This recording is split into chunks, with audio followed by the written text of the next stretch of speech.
बस स्वागत है आप सभी का हर खबर पर। आप सभी के साथ हाजिर हूं मैं कंचन। शुरुआत करेंगे बुलेटिन की। आपको बता दें कि उत्तराखंड के राज्यपाल लेफ्टिनेंट जनरल गुरमीत सिंह चमोली में स्थित पवित्र तीर्थ स्थल पहुंचे।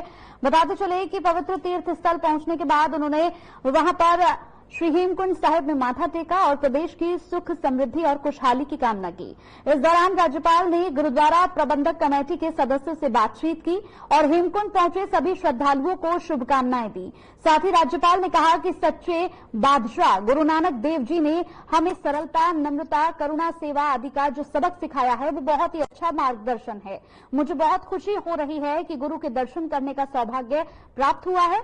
यहाँ आकर मुझे सभी श्रद्धालुओं का जो स्नेह और आशीर्वाद मिला उससे मैं अभिभूत हूं।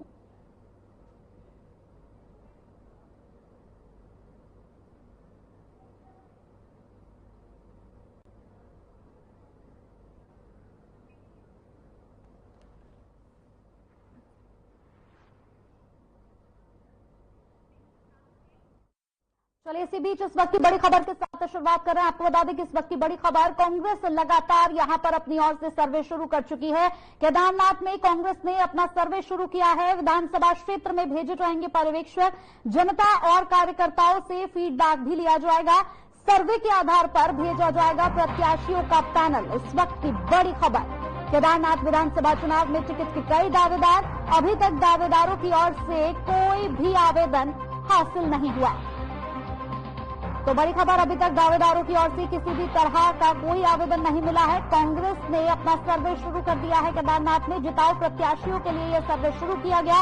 विधानसभा क्षेत्र में भेजे जाएंगे तमाम पर्यवेक्षक। इस वक्त की बड़ी और ब्रेकिंग खबर, जनता और कार्यकर्ताओं से फीडबैक लिया जाएगा। सर्वे के आधार पर प्रत्याशियों का एक पैनल भी भेजा जाएगा।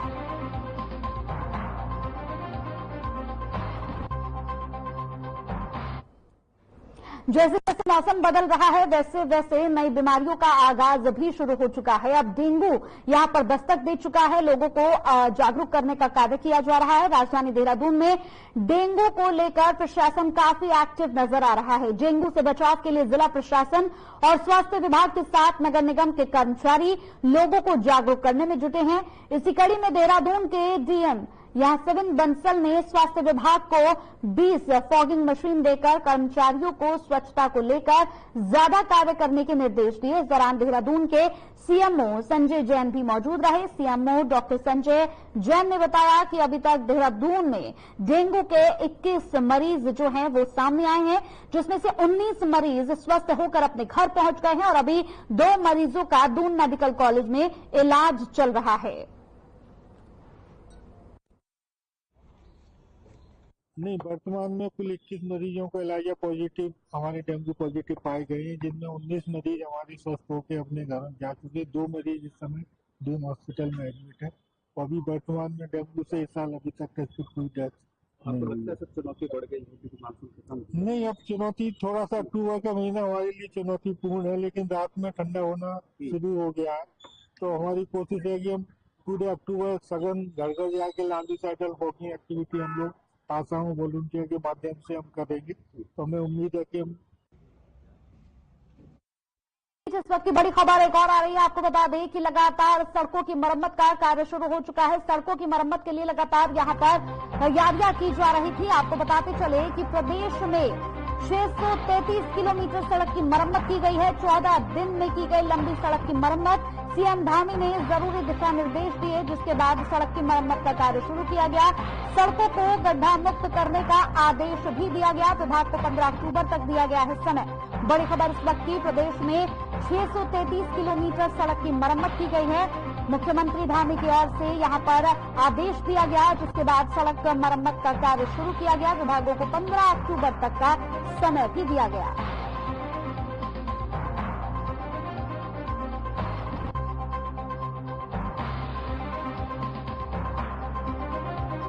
तो प्रदेश में 633 किलोमीटर सड़क की मरम्मत का कार्य शुरू हुआ। 14 दिन में की गई लंबी सड़क की मरम्मत।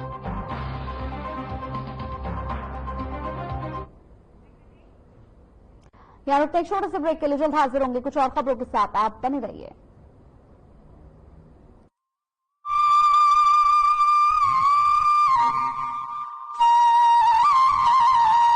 मुख्यमंत्री पुष्कर सिंह धामी के नेतृत्व में राज्य सरकार साइबर सुरक्षित उत्तराखंड बनाने के लिए कई मोर्चों पर काम कर रही है। साइबर सुरक्षा के मजबूत तंत्र से साइबर अपराधियों की धरपकड़ में तेजी आई है। साइबर अपराधों से निपटने के लिए देहरादून और रुद्रपुर में 2 साइबर क्राइम पुलिस स्टेशन बनाए गए हैं।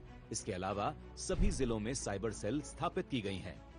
आजकल साइबर अपराधी digital arresting, AI voice cloning जैसे आधुनिक तरीकों से साइबर ठगी को अंजाम दे रहे हैं। मान लीजिए आपको कोई कॉल आती है और कहा जाता है आपका पार्सल पकड़ा गया है या आपके अकाउंट से गैर कानूनी लेन देन हुआ है। वीडियो कॉल में अपराधी का बैकग्राउंड किसी पुलिस स्टेशन की तरह दिखता है। डर दिखाकर अपराधी आपको घर में ही कैद कर देता है, जिसे अपराधी डिजिटल अरेस्ट कहते हैं। याद रखें, कानून में डिजिटल अरेस्ट जैसा कोई शब्द नहीं होता।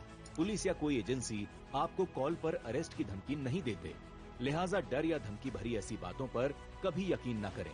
कई बार साइबर अपराधी AI वॉइस क्लोनिंग के जरिए आपके किसी परिचित की मिलती जुलती आवाज में आपसे बात कराते हैं।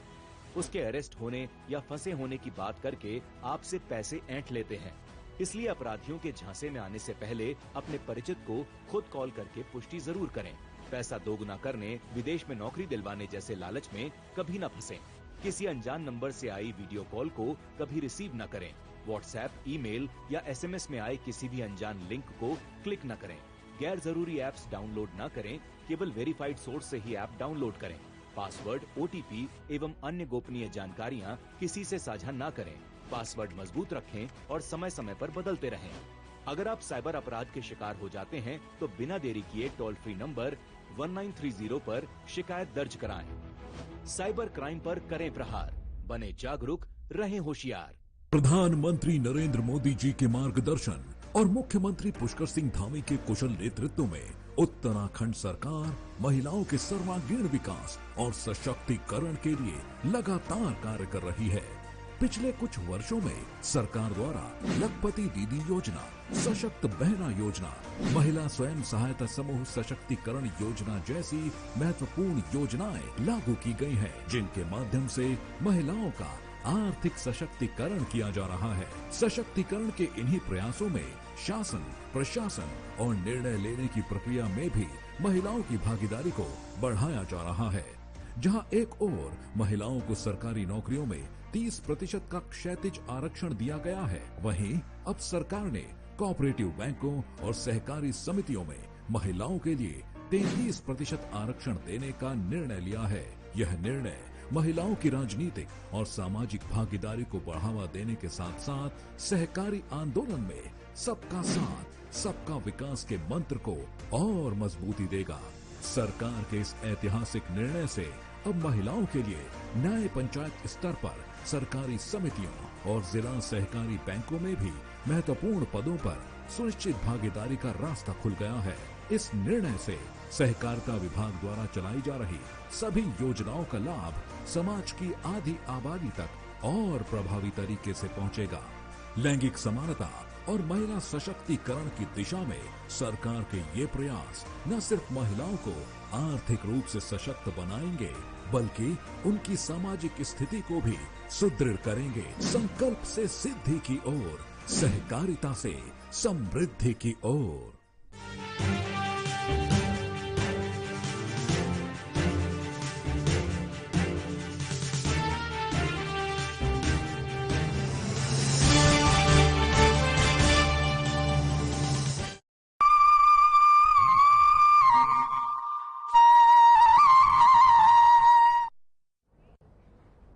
चलिए इसी बीच उस वक्त एक और बड़ी खबर आपको बता दें कि सहस्त्रधारा हेलीपोर्ट का लोकार्पण किया गया है।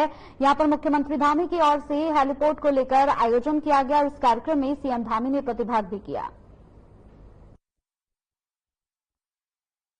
और हमने सुनिश्चित किया कि राज्य के प्रत्येक कोने में हमारे देश दुनिया से आने वाले पर्यटक हैं, श्रद्धालु हैं, तीर्थयात्री हैं, उनको सभी प्रकार की सुविधाएं यहां पर मिले। और हम एक और जहां प्रदेश में पर्यटन स्थल विकसित करने का प्रयास कर रहे हैं, वहीं जो पुराने हमारे पर्यटक स्थल हैं उनके लिए भी निरंतरता से काम कर रहे हैं। होम स्टे जैसी योजना भी हमारे लिए गेम चेंजर साबित हो रही है और इससे ग्रामीण पर्यटन को आज बढ़ावा मिले, उसके लिए हमारा लगातार प्रयास है। और आने वाले जो पर्यटक हैं वो पर्यटक भी हमारे उत्तराखंड की जो समृद्ध सांस्कृतिक विरासत है, हमारी संस्कृति है, उससे परिचित हो सके और स्थानीय लोगों को रोजगार मिल सके। हमारी सरकार ने उत्तराखंड में पर्यटन और कनेक्टिविटी को बढ़ाने के उद्देश्य से राज्य के सुदूरवर्ती और दुर्गम क्षेत्रों को भी हवाई सेवा से जोड़ने का प्रयास किया है और सहस्त्रधारा का जो हेलीपैड है वह भी इसी दिशा में उठाया गया कदम है। मैं आज के इस अवसर पर आप सभी का विशेषकर से हमारे नागरिक उड्डयन विभाग का, यहाँ के सभी सेवा प्रदाता कंपनियों का, सबका मैं बहुत धन्यवाद करता हूँ और ये आप सबको बताना चाहता हूँ कि राज्य में वर्तमान में अभी 18 हेलीपोर्ट से हेली सेवाओं का संचालन की दिशा में कार्य किया जा रहा है, जिनमें से अब तक 10 हेलीपोर्ट्स पर सेवाएं हमारी सफलतापूर्वक शुरू की जा चुकी हैं। इन सेवाओं में गौचर, श्रीनगर, चिन्यालीसौड़, हल्द्वानी, मुनस्यारी, पिथौरागढ़, पंतनगर, चंपावत जैसे महत्वपूर्ण जो क्षेत्र हैं उनको जोड़ा जा चुका है। आने वाले समय में जो हमारे अन्य महत्वपूर्ण क्षेत्र हैं उनको भी हेली सेवाओं से जोड़ने के लिए हम प्रयास कर रहे हैं। हेली सेवाएं राज्य में न केवल आवागमन को सुगम बनाएंगी, बल्कि जैसा हमारी बहनों ने वहां से बोला कि जो स्वास्थ्य की दृष्टि से जिनको तत्काल सेवाओं की आवश्यकता है उनको भी और अन्य दृष्टि से भी लाभ होगा। देवी आपदा के समय में दूरस्थ और दुर्गम क्षेत्रों के लिए ये एक लाइफलाइन का भी काम करेंगी और हमारी सरकार हवाई संपर्क को और सशक्त बनाने के लिए घरेलू जो उड़ानें हैं उनको हर स्थान पर हमारी घरेलू उड़ानें मिला, इसके लिए हमने राज्य सरकार की तरफ से ये प्रयास किया कि राज्य का कोई भी दूरस्थ क्षेत्र हो, उस दूरस्थ क्षेत्र में हम हेली सेवा प्रारंभ करेंगे, हेली सुविधाएं लोगों को देंगे। इस पर हमारा विशेष ध्यान है। इसके साथ ही हमारी सरकार उत्तराखंड को वैश्विक स्तर पर एक हमारा प्रमुख गंतव्य स्थान के रूप में स्थापित हो, अंतर्राष्ट्रीय उड़ानों के विस्तार के लिए भी लगातार प्रयास कर रहे हैं। मुझे पूरा विश्वास है हम शीघ्र ही पूरे देश में वायु यातायात के लिए एक विशिष्ट हब के रूप में जाने जाएंगे। उत्तराखंड को एक समृद्ध और आत्मनिर्भर राज्य बनाने की दिशा में हम लगातार प्रयास कर रहे हैं। तो आज का दिन हमारे लिए बड़ा महत्वपूर्ण दिन है और निश्चित रूप से हम इन सेवाओं के प्रारंभ होने से एक नया अध्याय अपने लिए शुरू कर रहे हैं। मैं फिर से आप सबका एक बार धन्यवाद करते हुए और सभी हमारे विशिष्ट जनों का, सबका और सभी सेवा प्रदाताओं का, आए हुए अतिथियों का अपनी ओर से स्वागत करते हुए आप सबको आगे के लिए शुभकामनाएं देते हुए और जो आज पहली सेवा में जिनको आज देहरादून आने का जो देहरादून आ रहे हैं उन सबका भी मैं यहाँ से स्वागत करता हूँ। आप सबको बधाई देता हूँ। आप सबका बहुत बहुत धन्यवाद। धन्यवाद माननीय मुख्यमंत्री जी। और 55 मिनट की आरामदायक यात्रा बस कुछ देर में यहाँ से भी शुरू होगी और माननीय सांसद अजय टम्टा जी भी यहाँ से अल्मोड़ा जाने वाले हैं और अनुभव लेने वाले हैं इस सेवा का। मैं निवेदन करूं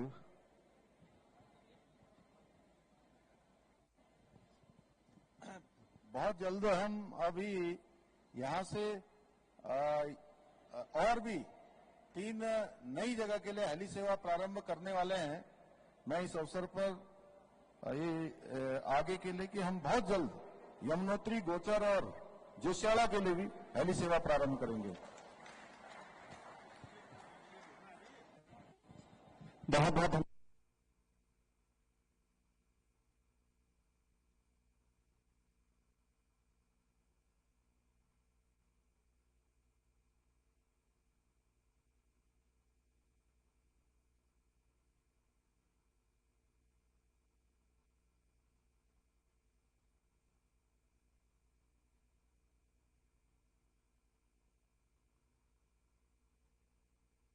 माननीय सांसद अजय टम्टा जी, माननीय सांसद नरेश बंसल जी, विधायक उमेश जी, विधायक खजानदास जी, विनय शंकर जी, पांडे जी, सोनिका जी, और बहुत ही प्रसन्नता की बात है कि आज मुख्यमंत्री जी ने अल्मोड़ा देहरादून हेलीकॉप्टर रूट का शुभारंभ किया और निश्चित रूप में मुझे याद आता है रामायण का प्रसंग कि जब भगवान राम लंका में थे तो अयोध्या उनको लौटना था, तो उन्होंने कहा कि अगर एक दिन का भी विलंब हो जाएगा तो भरत जो है वो आत्मदाह कर लेंगे।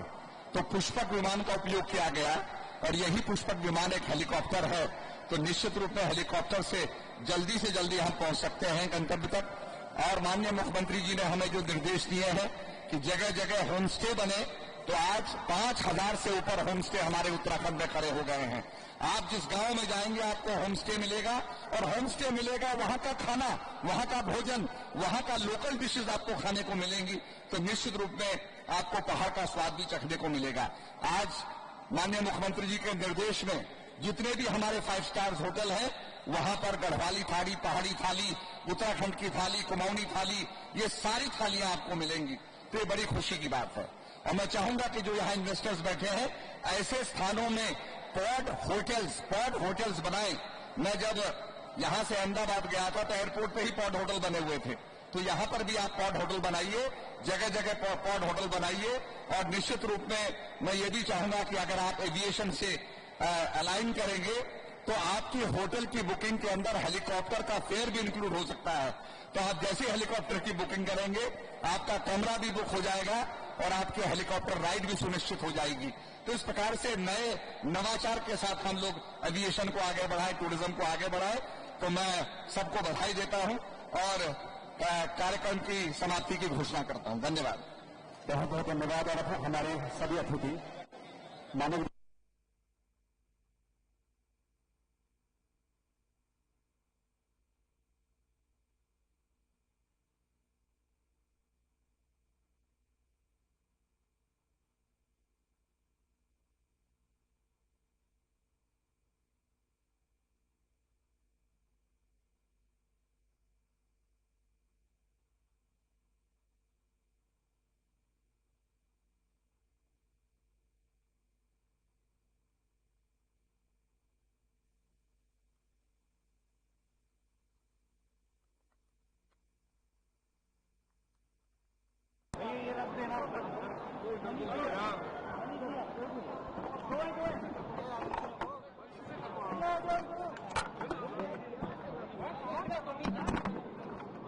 मेघदूत बन के पहुंच जाएंगे और क्या, कालिदास में मेघदूत, हेलीकॉप्टर मेघदूत ही हुआ।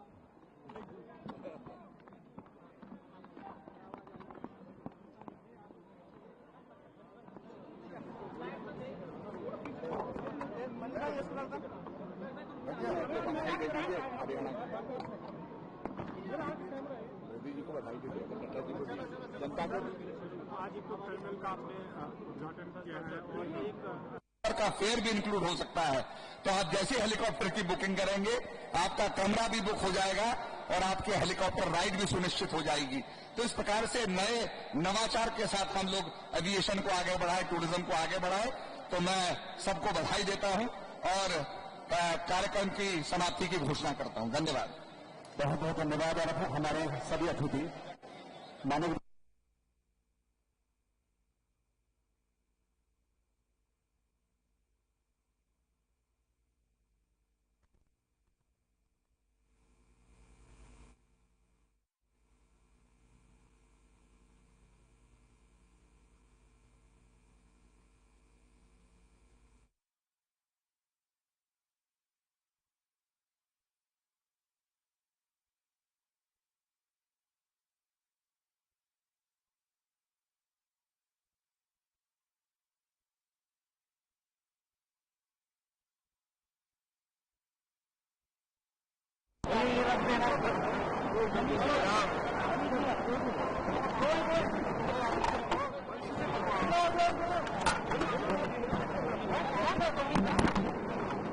मेघदूत बन के पहुंच जाएंगे और क्या, कालिदास में मेघदूत, हेलीकॉप्टर मेघदूत ही हुआ।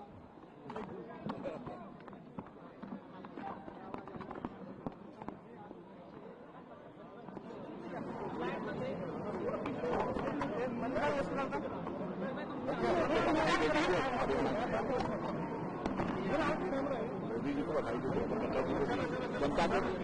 आज इको टर्मिनल का आपने उद्घाटन किया है और एक अल्मोड़ा के लिए जो है वो हेली सेवा भी शुरू हो जाएगी। कितना महत्वपूर्ण से पर्वतीय क्षेत्र के लिए माना है? ये बहुत बड़ा काम है और निश्चित रूप से अल्मोड़ा से देहरादून की ये सेवा हेली सेवा प्रारंभ होने से बड़ी आपदा की स्थिति के समय में अन्य स्वास्थ्य कारणों से और पर्यटन की दृष्टि से भी बहुत महत्वपूर्ण है और विशेषकर लोगों की सुविधा की दृष्टि से यहाँ बाई रोड जाने में कई घंटों का सफर लगता है, 10 घंटे से भी ज़्यादा था। तो ये अब सफर में मात्र 1 घंटे में 1.25 घंटे में पूरा हो गया है और इसके लिए मैं आदमी प्रधानमंत्री का धन्यवाद करता हूँ कि उनका हमारे राज्य से विशेष लगाव है और उसके कारण से हमको जो है हेली सेवाओं का क्षेत्र और हमारे जो एयरपोर्ट हैं, चाहे वो देहरादून का हमारा एयरपोर्ट वो अंतर्राष्ट्रीय स्तर का बनने की दिशा में लगातार आगे बढ़ रहा है और पूरे देश भर के लिए जो प्रमुख शहर हैं, प्रमुख शहरों के लिए सेवा मिल रही है। पंतनगर के एयरपोर्ट को भी हम अंतर्राष्ट्रीय स्तर का बनाने के लिए लगातार प्रयास कर रहे हैं। 850 एकड़ के लगभग जमीन अभी नागरिक उड्डयन मंत्रालय भारत सरकार को हमने हस्तांतरित कर दी है। चिन्यालीसौड़ का जो हमारा हवाई अड्डा है, हवाई पट्टी है, उस हवाई पट्टी को ठीक प्रकार से संचालित और RCS जो स्कीम है विशेष रीजनल जो संपर्क योजना है, उस संपर्क योजना में हमने अनुरोध किया कि उसको संमिलित किया जाए और जबकि हमारी सेवा चली रही है और 3 जगह पर हमने की दशहरा और ऐसे स्थानों के लिए हम हेली सेवा जल्दी प्रारंभ करने वाले हैं। जो स्थान छूट गए हमारा प्रयास है सभी को हेली सेवा प्रारंभ है, जिससे वहाँ के लोगों को भी सुविधा मिले, आवागमन बाहर से आने वाले जो पर्यटक हैं उनको भी आसानी मिले। खेल का भी ऐलान हो गया, PT ऊषा जी से कल आपकी मुलाकात हुई, ये राज्य के लिए बड़ा मौका और इसमें सबसे महत्वपूर्ण ये है कि विंटर गेम्स की भी अभी हरियाणा के आम चुनाव हुए, हरियाणा के लोगों ने, हरियाणा के नौजवानों ने, हरियाणा के किसानों ने और वहाँ के हर वर्ग ने आदमी प्रधानमंत्री मोदी जी के नेतृत्व में अपना विश्वास व्यक्त किया है और तीसरी बार वहाँ पर डबल इंजन की सरकार बनाई है। तेजी से हरियाणा का विकास हुआ, आदमी प्रधानमंत्री को बधाई भी दी है इस अवसर पर और साथ ही उत्तराखंड राज्य के जो हमारे जो प्रमुख मुद्दे हैं वो हमारा जल विद्युत की परियोजनाएं हैं। देहरादून का जो हमारा एलिवेटेड रोड बनकर आ रहा है, वहाँ पर रिंग रोड का काम होना है। इसके साथ साथ हमारे रोड पे के जो काम हमारे काफ़ी समय से चल रहे हैं, उनकी थोड़ा जल्दी से वो काम पूरे हों, उन पर तेजी आए और उनकी जो समसामयिक विषय हैं जो प्रधानमंत्री जी यहाँ के बारे में स्वयं सब जानते हैं और उनका मार्गदर्शन भी किया और विशेषकर हरियाणा की जीत की बधाई दी। और कल PT ऊषा जी से मिला था, ओलंपिक समिति के अध्यक्ष हैं और उनसे हमने निवेदन किया कि लंबे समय से हमारे यहाँ चूंकि राष्ट्रीय खेलों का आयोजन होना था तो उसके लिए कल उन्होंने तिथि घोषित कर दी है। 28 जनवरी से 14 फरवरी के मध्य में राष्ट्रीय खेल हमारे राज्य में आयोजित। चलिए इसी के साथ इस बुलेटिन में मेरे साथ इतना ही। नमस्कार।